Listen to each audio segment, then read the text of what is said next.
আপনি কোথা থেকে এসেছেন? আমডাঙ্গা পদ্মলপুর থেকে। আচ্ছা, বলছি যে আপনি এই ঠিকানাটা কোথা থেকে পেয়েছেন?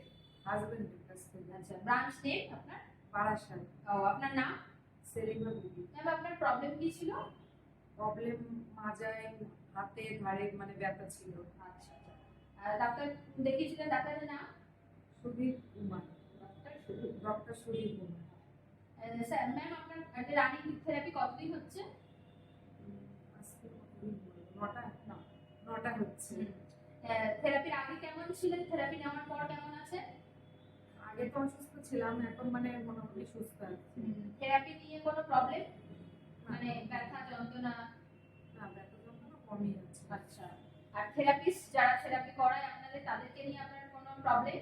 তাদের বডি ল্যাঙ্গুয়েজ, তাদের কথাবার্তা, তাদের ব্যবহার? না না, আচ্ছা, সেন্টারের কোনো পরিবেশ কেমন? ভালো। আমরা স্টাফ, আমাদের ব্যবহার ভালো।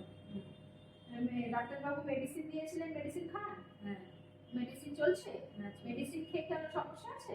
না, কোনো সমস্যা। থেরাপি নিয়ে কোনো সমস্যা? না। আচ্ছা, এমনি প্রবলেম হচ্ছে কোনো থেরাপি নিয়ে, মেডিসিন খেয়ে? না। আচ্ছা আচ্ছা। ডাক্তারবাবুর সাথে আমি যখন ডক্টর দেখান, তখন ডাক্তারবাবুকে নিয়ে কোনো সমস্যা, কোনো কোয়ারি, কোনো প্রশ্ন? না। মানে ডাক্তারবাবুর সাথে কথা ঠিকঠাক বলতে পারেন? হ্যাঁ।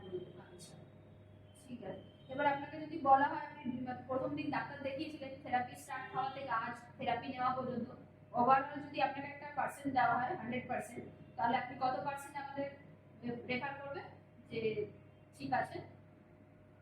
20%। 20%, ঠিক আছে। ওকে, থ্যাংক ইউ।